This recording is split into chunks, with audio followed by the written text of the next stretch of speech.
The last thing Morgoth heard before defeat. Everyone thinks Morgoth's story ended with a battle. The first Dark Lord. The mightiest being ever to rebel against creation. The god who poisoned the world itself. Defeated by an army. Bound in chains. Dragged beyond the walls of the world. A military loss. A cosmic arrest. But that's not what really happened. Because the most terrifying part of Morgoth's downfall was not the chains. Not the Valar. Not even exile into the void. It was the final realization that came just before defeat. A realization so devastating that it shattered the very foundation of everything he had spent ages trying to achieve. And the last thing Morgoth heard was not a cry of victory. Not a curse. Not a threat. It was something infinitely worse. Because in that final moment, the greatest enemy of creation was forced to hear proof that he had already lost long before the war ended. Tonight, we're talking about the last thing Morgoth heard before defeat. And why it may be the most disturbing moment in all of Tolkien's mythology.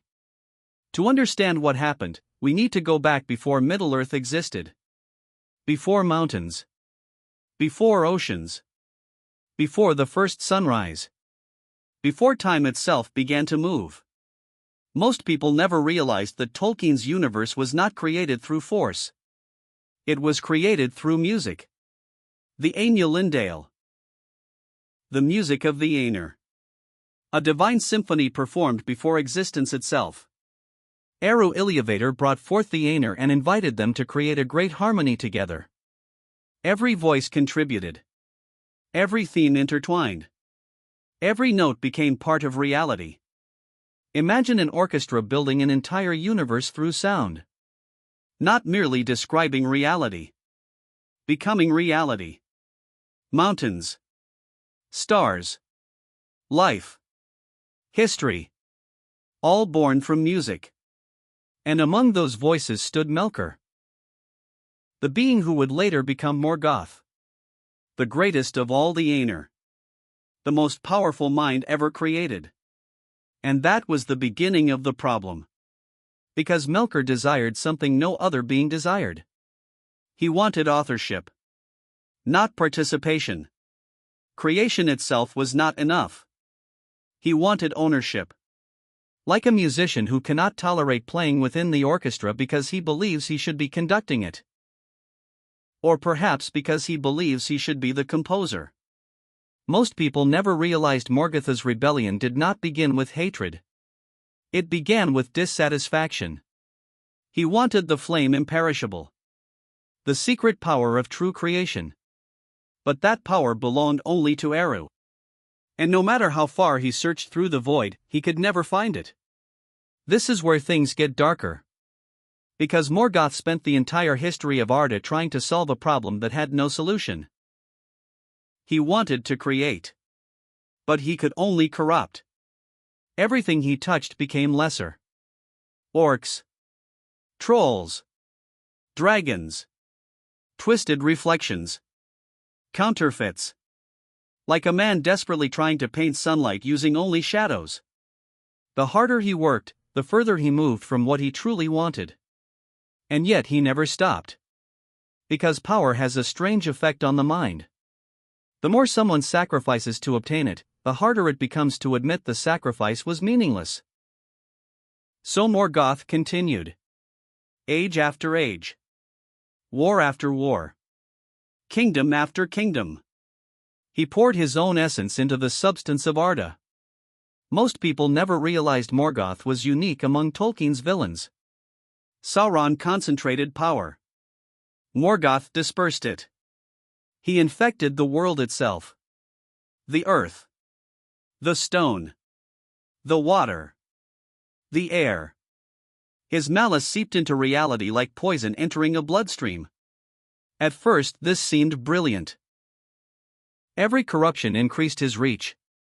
Every act of destruction extended his influence. But there was a hidden cost. A rule Morgoth never fully understood. Every time he spread his power outward, he weakened himself. Like a king melting his crown to build more weapons. Eventually there is no crown left. Only fragments. And those fragments can never be gathered again. This is where things get darker. Because Morgoth believed domination and permanence were the same thing. He believed that if he infected enough of creation, he would become inseparable from it. Immortal through corruption. Eternal through control. But reality was operating under a completely different law. One hidden inside the music from the very beginning. A law spoken by Eru before creation even began. When Melkor first introduced discord into the music, Eru did not destroy it. He did not silence it. Instead, he wove it into a greater harmony. And then he revealed something terrifying. No theme could exist that did not ultimately serve the whole. No rebellion could escape the design. No discord could create a final victory. At the time, Melkor heard those words. But he never understood them. Because understanding them would have required accepting a truth his pride could not bear. That he was never outside the music. He was inside it. Always. Even his rebellion. Even his hatred. Even his wars. Most people never realized Morgoth spent the entire history of Arda fighting against a reality that had already accounted for him. Like a prisoner attempting to escape a maze whose architect anticipated every turn. This is where the War of Wrath becomes more than a war. By the end of the First Age, Morgoth had won almost everything. Beleriand lay shattered. Countless kingdoms had fallen. Entire peoples were broken. Hope itself seemed exhausted. Yet something strange had happened. The harder Morgoth fought against creation, the more beauty emerged in resistance. Heroes appeared. Sacrifices mattered. Friendships endured. Acts of courage became brighter precisely because darkness surrounded them. Like stars becoming visible only after sunset. And that is the secret Morgoth never understood. Evil can consume. It can corrupt. It can destroy. But it cannot create meaning. Meaning emerges through choice. Through endurance. Through love. Through sacrifice. The very things Morgoth could never comprehend. Then came the final war. The hosts of Valinor crossed the sea. The sky burned. Mountains collapsed. Dragons fell from the heavens. The greatest conflict in the history of Arda erupted across the world. And eventually Morgoth was defeated. But that is not where the true story ends. Because the final defeat happened somewhere else entirely. Inside his mind. Imagine that moment. The armies are gone. The fortresses broken. The Balrogs scattered. The dragons dead. The chains closing around him. For the first time since the beginning of time, there is nowhere left to run. Nowhere left to conquer. Nowhere left to corrupt. And in that silence, he finally hears it. The music. Not literally. Not as a song filling the air. But as understanding. The realization that every act of rebellion had become part of the very design he sought to destroy. Every kingdom he ruined inspired courage. Every horror he unleashed revealed compassion. Every attempt to extinguish hope made hope more precious. This is where things get darker. Because Morgoth's greatest fear was never defeat. It was irrelevance. He wanted to be the center of reality. The author of existence. The force that reshaped creation according to his will. Instead, he discovered something unbearable. He was not the author. He was a note. A single note. A powerful note. A terrible note. But still only part of a larger song.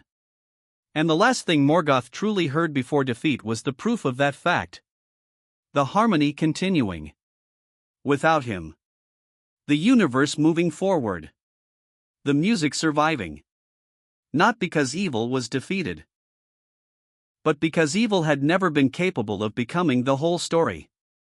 Imagine how horrifying that realization would be. Not death. Not pain. Not imprisonment. The knowledge that your greatest victory was impossible from the beginning. That every step toward domination secretly strengthened the thing you hated most. That your rebellion never escaped the design. That your war against creation ultimately revealed the beauty of creation itself. This is why Tolkien's mythology feels different from most fantasy. Most stories end when the villain dies. Tolkien asks a deeper question. What if the villain learns he was wrong? What if ultimate defeat is not destruction, but understanding? Because understanding strips away illusion. And Morgoth's entire existence was built upon one illusion. That power equals authorship. That control equals meaning. That domination equals victory. But that's not what really happened. Power could not create. Control could not satisfy. Victory could not fill the emptiness at the center of his desire. Most people never realized Morgoth's tragedy is not that he became evil. It is that he spent eternity pursuing something he could never possess. Like a man dying of thirst while drinking seawater. The more he consumed, the more desperate he became. And perhaps that is Tolkien's deepest warning. Not about dark lords. Not about monsters. Not even about evil. But about obsession. About what happens when the desire for control becomes greater than the desire for truth. Because eventually power becomes a prison. And pride becomes a cage. And the thing you wanted most becomes the thing that destroys you. In the end, Morgoth was cast beyond the walls of the world into the timeless void. But the haunting question remains.